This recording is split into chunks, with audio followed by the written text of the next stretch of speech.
Ethan and Lil Cap, though, are going to be one of those teams that have come together out of that kind of mess. On the other side, Doppy and Cosolix, this is just a very interesting team that I have not seen. I don't think anyone has seen in competitive until now. Generally speaking, Cosolix is with Jokedown in competitive. Yes. And Doppy is with Crocky. This might be Cosolix trying to pick someone up to be more consistent of a 2v2 partner, like you were saying a little bit earlier, especially with the upcoming offline events. He might want someone who has a little bit more potential to make it out to these.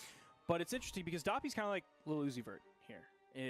He took a break from music. He quit music. He wasn't even taking a break. He just quit music. And then all of a sudden, Uzi comes back with Sanguine Paradise and that other song whose name I can't remember. All of a sudden, Doppy comes back. He's with Cosolix, and he's in a top 8 qualifier match for the most prestigious online tournament in Brawlhalla's history. The largest prize pool for an online event, $40,000 on the line. This is a good one for Doppy to come back to. For sure. We were saying this yesterday in 1v1s. We were like, yo, is Doppy back? And now we're saying it again in 2v2s. Is Doppy back? Coming in with his Ragnir alongside Cosolix on the Scarlet.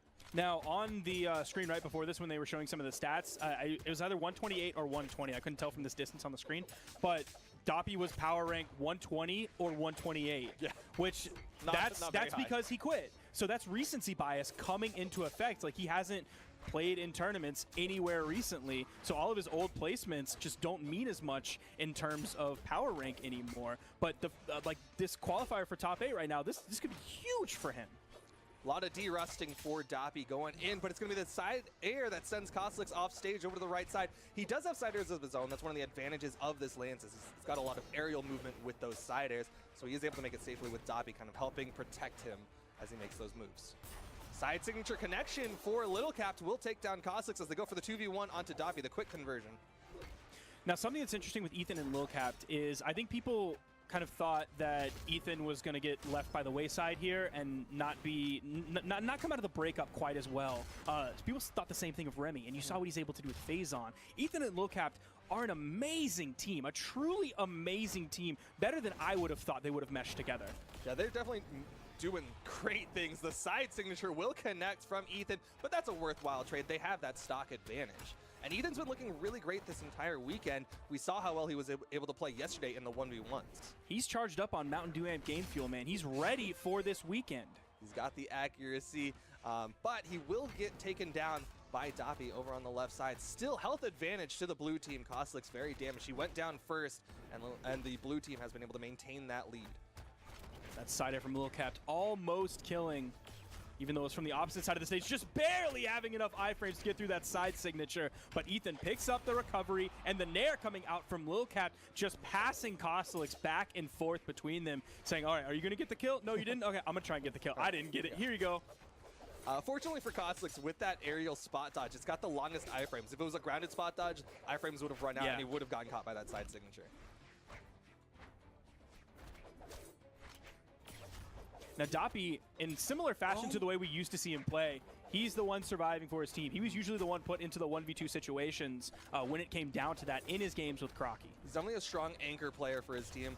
Very strong support. Top of the map, the side signature, but it's going to be Little Capped who gets the side air on the right side, takes out Doppy. Recovery will give him the double. He is dominating, and he gets a double. And he took out Cosolix from this game. It's 4 stocks to 1. Now, Doppy's great. In Doppy's prime, he was a truly amazing player. He's going to pick up that kill, but he's also going to eat a ground pound. That was a virtually unwinnable situation for Doppy. And you're seeing low damage numbers coming out for the red team, medium to high damage numbers coming out from the blue team. 4 kills on Lil Cap, 2 kills on Ethan. And I think the red team it's adjustment period. Yeah. It's something that you kind of have to come to expect. I don't think Doppy's going to Dallas. DreamHack Dallas here in a few weeks, and Cosolix is not either. So they won't be able to play together in that for just some more tournament experience time. I really do hope that they spend more time together in the future, because I think once they kind of work out the kinks, like they 2-0'd iThrow and Noel before this. But they're changing up their characters. Cosolix going to be switching over to the Roland, and we're seeing Doppy on the Sidra pick. This is a little bit unexpected. Cosolix, he's basically been sticking with that Scarlet for the past few months, and it was looking really strong. On the other side, Doppy, I've never seen him play anything close to a Sidra. He's generally been on like an Axe character. We've seen him on Azov, we've seen him on the Ragnir, we've seen him on an Olgrim. This is unexpected, to say the least. Aside from like BCX, I don't think I've hardly seen Doppy get to a point in tournament where he's on stream since Sidra was even released. Yeah. All right, side light, side air from Cosolix, putting out some damage onto Ethan. Looks like the red team, they're stacking up a lot more, trying to stay close to each other so that they'll be in position to give those supports whenever necessary. Neutral light connects. Cosolix was waiting for the dodge so we could go for that signature follow-up. Lilcap sent really far to the right side.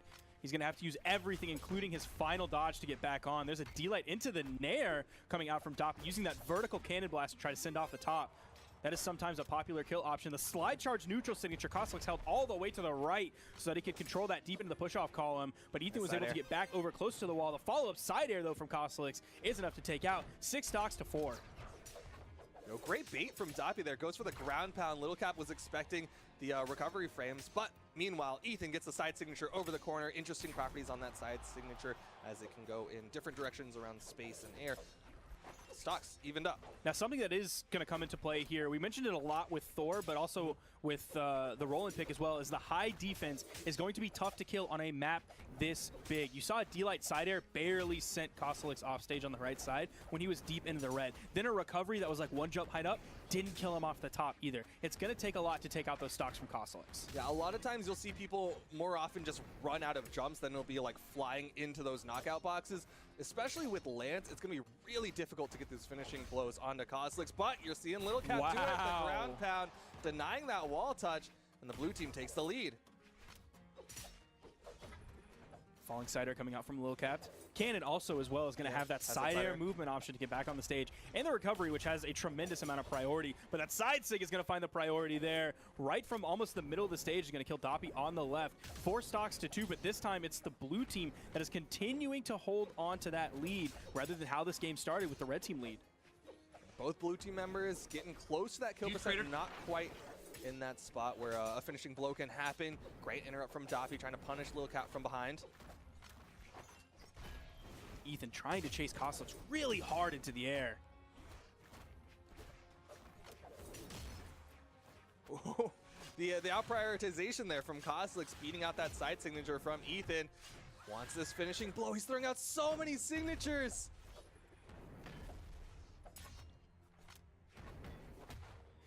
Doppy with the big, heavy-hitting side air. It is going to get the kill onto Lilcap. Ethan's still trying to find the kill onto Cosolix on the left. It's going to be that unarmed recovery, about 2 jump heights up. The neutral signature coming out from Ethan, and Doppy is forced into the 1v2. This one's going to be very short, though. Ethan can afford that self-destruct there, as they definitely had the stock advantage on that one. And like you're saying, that was